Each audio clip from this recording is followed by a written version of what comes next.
A player just broke a record that survived 56 years, 0 goals, 7 assists, and somehow that's the least surprising part of this story.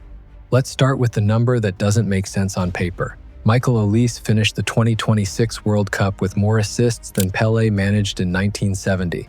6 assists, 1 tournament.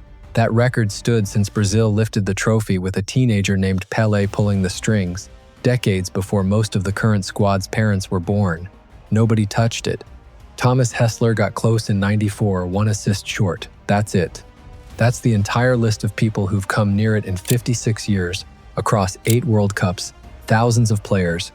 Then Olise turns up and does it in 7 games, without scoring a single goal. And here's the bit that actually matters. If you only look at the stat sheet, you'd think this guy is a specialist, a one-trick player who just happens to find teammates and nothing else, a hanger-on to more famous names around him.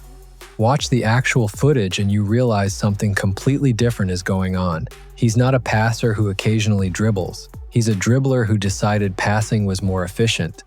Watch him receive the ball wide, shift his hips like he's going inside, drag 2 defenders with him, and then just roll it into space nobody else could see. Half the time, it doesn't even look difficult. That's the part that should worry you if you're France. Thierry Henry, a man who does not throw compliments around casually. Put it like this: on the ball, it's Zidane. Off the ball, it's Vieira. Zinedine Vieira, he called him. Watch him if you want to learn how to actually play the game.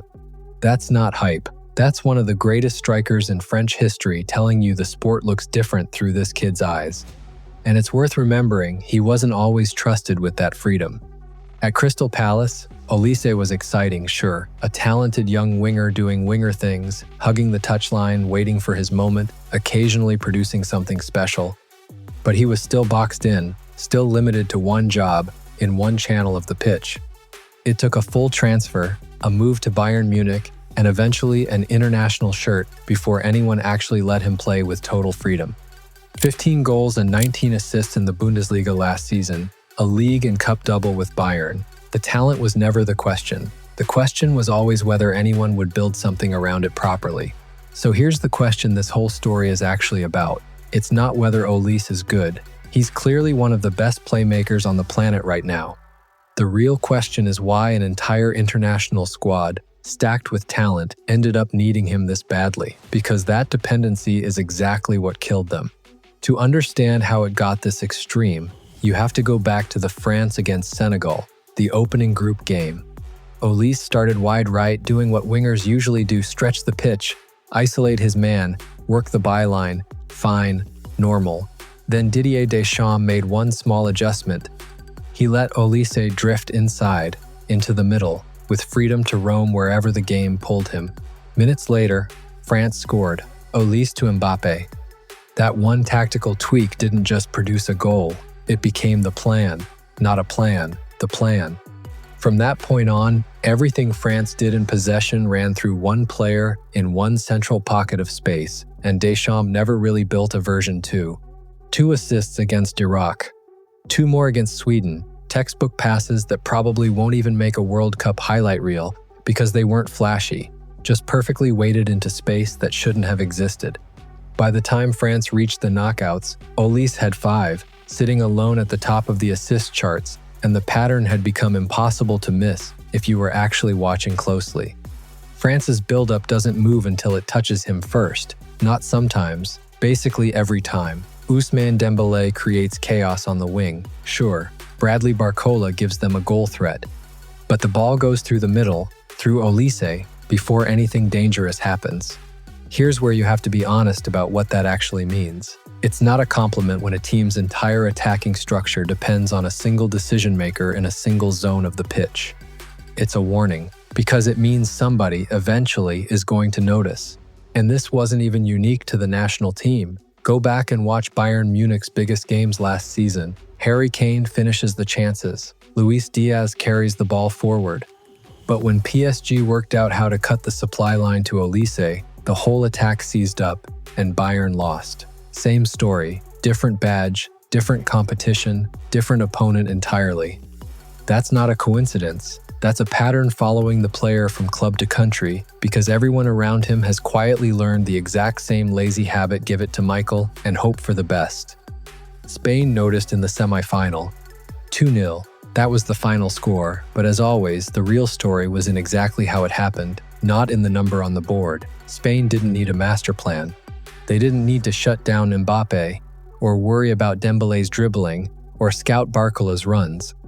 They just collapsed their midfield narrow and denied Olise the ball in that central pocket, swarming him the second it arrived. 2, sometimes 3 shirts, closing the gap before he'd even had time to turn. And France had nothing else. No secondary route to goal, no alternate playmaker stepping up, no shape change from the bench that suggested anyone had planned for this exact scenario. The build-up that had carried them through 5 matches simply stopped working because the one man it depended on had been switched off, and nobody in a blue shirt seemed to have a backup plan for that. Spain didn't beat a system that night, they beat the absence of one. You'd think that result would be the wake-up call. It wasn't. 3 days later, France faced England in the 3rd-place match, and this is the part of the story that actually explains everything. 4-0 down at halftime, not close, not competitive. A team that had just lost a World Cup semi-final, completely dismantled by a side playing for nothing more than bronze. And then, somehow, France clawed it back, 4-3. Olise setting up both of Mbappe's goals in that stretch. One of them, the assist that finally broke Pele's 56-year-old record in the 48th minute, with England's lead shrinking by the second. For about 20 minutes, this looked like it might become the story of the tournament. Not the semi-final defeat, this. The greatest bronze medal comeback anyone could remember. Then it fell apart again. England found 2 more goals late on, and the story flipped one final time. Final score, 6-4. Olise finished that single match having missed 3 clear scoring chances of his own, on top of a tournament where he'd taken 20 shots and never once found the net. Deschamps, afterward, still backed him publicly and firmly.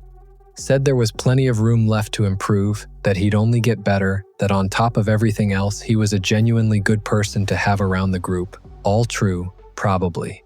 None of it answers the actual question sitting underneath that 6-4 scoreline.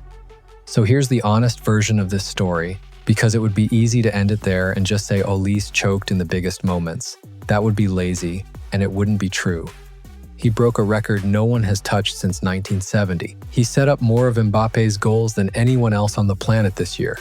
The finishing is a real gap in his game. Nobody's pretending otherwise. 20 shots and nothing to show for it isn't a small footnote. But the reason France lost isn't that their best creator missed a few chances in front of goal. It's that their entire attacking identity had one working part, and once the rest of the world figured that out, there was no version 2 waiting behind it. Blame the finishing all you want. It still doesn't explain why an entire national team, with attackers like Dembele and Barcola and Mbappe himself, could be neutralized by simply marking one 24-year-old out of the game. And that's exactly why Real Madrid won him. 3 of Olise's 7 World Cup assists went directly to Mbappe. Same club now being lined up as his next employer, same striker he's already spent an entire tournament feeding for free. If Madrid actually sign him, they're not just buying a player who broke a 56-year-old record. They're buying the exact mechanism that just broke France, and betting that it works better with proper cover around it, alongside players who don't need him to do everything alone. Which brings you back to the only question that actually matters here. Not whether Olise is good enough. He's already answered that question, in front of the whole world, 7 times over. The question Deschamps still hasn't answered is what France actually does when the ball doesn't reach him. Spain found the full answer to that riddle in 90 minutes. England found it twice, in one afternoon, 4 goals up before halftime. And if Olise ends up leaving for Madrid this summer, France may not even get the chance to find their own answer before the next major tournament comes around. You can replace a winger. Somewhere there's always another dribbler, another creator, another kid with a good left foot and absolutely no fear of the ball. What you can't replace, not with money, not with another transfer window, not with a new manager, is the illusion that you ever actually had a system at all. Because right now, France didn't just lose a talented player, they lost the only real explanation for how they'd been winning in the first place, all along.